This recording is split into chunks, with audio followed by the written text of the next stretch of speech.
सोचिए, ईरान और अमेरिका के बीच कहीं दूर एक युद्ध छिड़ता है और उसका सीधा असर वो भारत पर पड़ रहा है। आज हम बात करेंगे उसी ऊर्जा संकट की जो अब हमारे दरवाजे पर दस्तक दे रहा है। और मजे की बात यह है कि इसका समाधान शायद हमारे अपने ही कूड़ेदान में छुपा है। ये कहावत है ना, भारत पर एकदम सटीक बैठती है। हम लोग अक्सर किसी भी बड़ी समस्या पर तब तक ध्यान ही नहीं देते जब तक कि वो एक भयानक संकट न बन जाए। और आज हम ठीक उसी मोड़ पर आकर खड़े हो गए हैं। तो ठीक है, इस पूरी समस्या को समझने के लिए सबसे पहले इसकी जड़ तक जाना होगा। आखिर ये संकट पैदा ही क्यों हुआ?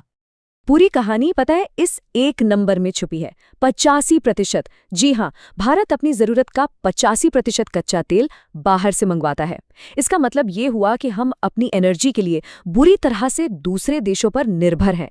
और यही हमारी सबसे बड़ी कमजोरी है। तो देखिए हुआ क्या। कहीं दूर एक जंग छिड़ी जिसकी वजह से स्ट्रेट ऑफ हॉर्मुज का रास्ता ब्लॉक हो गया। कतर ने फौरन अपना नेचुरल गैस प्रोडक्शन रोक दिया और बस देखते देखते कच्चे तेल की कीमतें आसमान पर पहुंच गई। ये एक ऐसा चेन रिएक्शन है जिसका सीधा असर भारत झेल रहा है। अब ये समझना बहुत जरूरी है कि ये मामला सिर्फ पेट्रोल डीजल की बढ़ती कीमतों का नहीं है। आयात पर हमारी ये निर्भरता एक ऐसा डोमिनो इफेक्ट शुरू करती है जो पूरी भारतीय अर्थव्यवस्था को हिला कर रख देता है। जरा इस पर एक नजर डालिए। इसका असर चारों तरफ है। पहला, गुजरात का सिरेमिक्स क्लस्टर जो 75,000 करोड़ रुपए का एक्सपोर्ट करता था, आज पूरी तरह बंद पड़ा है। दूसरा, प्लास्टिक और पॉलीमर के दाम इतने बढ़ गए कि टेक्सटाइल कंपनियां ठप हो गई हैं। तीसरा, इंडस्ट्रियल फ्यूल 25% तक महंगा हो गया है। और आखिर में छोटे छोटे होटलों से लेकर सड़क किनारे की खाने पीने की दुकानों तक हर कोई एलपीजी की भारी किल्लत से जूझ रहा है।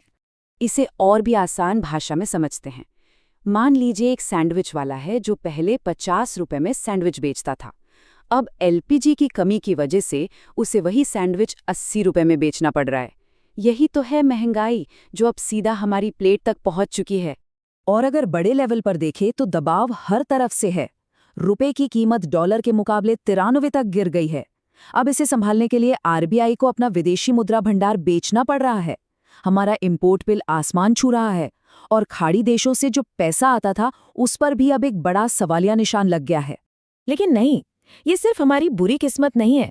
ये तो सालों से चले आ रहे हमारे सिस्टम की नाकामी का नतीजा है। हमने आगे की प्लानिंग के बारे में सोचा ही नहीं। सबसे जरूरी बात, हमारी सबसे बड़ी गलती ये रही कि हमने कभी स्ट्रेटेजिक रिजर्व बनाने पर ध्यान ही नहीं दिया। मतलब हमारे पास तेल जमा करके रखने की क्षमता ही नहीं है। इसीलिए आज हमारी हालत हैंड टू माउथ वाली हो गई है। जो भी जहाज तेल लेकर आ रहा है, हम उसे किसी भी कीमत पर खरीदने को मजबूर हैं। और हमारी लापरवाही का आलम देखिए जरा। एक तरफ पुणे में 100 करोड़ रुपए लगाकर 25 बायोगैस प्लांट बनाए गए, लेकिन क्या हुआ? कुछ ऑपरेशनल दिक्कतों की वजह से 2022 में सब बंद।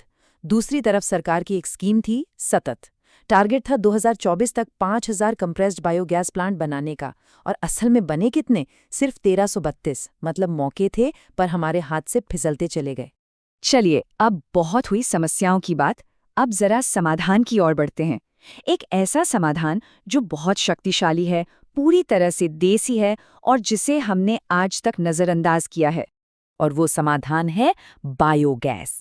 ये एक रिन्यूएबल ईंधन है जो गीले कचरे, खेती के बचे खुचे अवशेष और गोबर जैसी चीजों के सड़ने गलने से बनता है।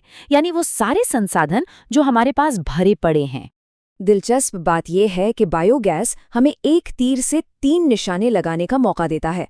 पहला, ये एलपीजी का इंपोर्ट कम करके हमें ऊर्जा सुरक्षा देता है। दूसरा, ये हमारे शहरों के कचरे को एक काम की चीज में बदल देता है जिससे शहर भी साफ होते हैं। और तीसरा, इससे जो जैविक खाद बनती है वो किसानों के बहुत काम आती है। और अब इस पूरे विश्लेषण का सबसे हैरान करने वाला हिस्सा, भारत की कुल एलपीजी की खपत है लगभग 31 मिलियन मीट्रिक टन। लेकिन भारत में बायोगैस बनाने की क्षमता कितनी है? 62 मिलियन मीट्रिक टन। जी हाँ, हमारी जरूरत से ठीक 2 गुनी।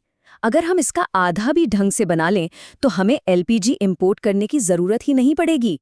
और ये कोई हवाई बातें नहीं हैं। ये समाधान असल में जमीन पर काम कर रहा है। चलिए भारत भर से बायोगैस की कामयाबी की कुछ कहानियां देखते हैं। शहरों की बात करें तो बैंगलोर के कुछ होटलों और हैदराबाद के बोवनपल्ली मार्केट ने अपने ही कचरे से ईंधन बनाना शुरू कर दिया है। नतीजा, उन पर एलपीजी संकट का कोई असर ही नहीं पड़ रहा। वो आत्मनिर्भर बन चुके हैं। और ये सिर्फ बड़े बिजनेस के लेवल पर नहीं हो रहा। पुणे में वायु बायोगैस की मदद से 432 परिवार आज पूरी तरह से एलपीजी फ्री हो गए हैं। सोचिए, वे अपने ही किचन के कचरे से अपना किचन चला रहे हैं।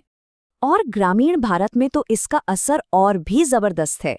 महाराष्ट्र के कोल्हापुर में गांवों ने अपने टॉयलेट्स को बायोगैस प्लांट से जोड़ दिया है, जिससे हर परिवार साल के 12,000 रुपए बचा रहा है। वहीं पंजाब का लमरा कांगड़ी गांव तो पिछले 10 सालों से एलपीजी फ्री है, जहां पूरा गांव एक ही कम्युनिटी प्लांट का इस्तेमाल करता है। तो अब जब हमें समस्या पता है, समाधान पता है और ये भी पता है कि ये समाधान काम करता है, तो सवाल ये उठता है कि इसे पूरे देश में लागू कैसे किया जाए। ज़ीरोधा के नितिन कामत ने इसका एक बहुत ही साफ 3 स्टेप रोड मैप सुझाया है। पहला स्टेप, विकेंद्रीकृत सेटअप, यानी लोकल और घरेलू लेवल पर बायोगैस प्लांट को बढ़ावा देना। दूसरा स्टेप, ट्रांसपोर्ट सेक्टर के लिए कंप्रेस्ड बायोगैस यानी सीबीजी का उत्पादन बड़े पैमाने पर करना। और तीसरा और आखिरी स्टेप है इस बायोगैस को देश के पाइप्ड गैस ग्रिड में मिलाकर हर घर तक पहुंचाना। इसके लिए एक राष्ट्रीय मिशन की जरूरत है, बिल्कुल वैसा ही जैसा हमने कोविड लॉकडाउन के वक्त देखा था, लेकिन इस बार बेहतर प्लानिंग और बेहतर कम्युनिकेशन के साथ। ये एक इमरजेंसी वाली सिचुएशन है और हमें इसे उतनी ही गंभीरता से लेना होगा। और आखिर में बस एक सवाल है जो सोचने पर मजबूर करता है। हमारी ऊर्जा सुरक्षा, हमारी एनर्जी सिक्योरिटी दूसरों के हाथ में क्यों है, जब उसका समाधान हमारे अपने ही कचरे में छिपा हुआ है? इस पर हम सबको सोचना होगा।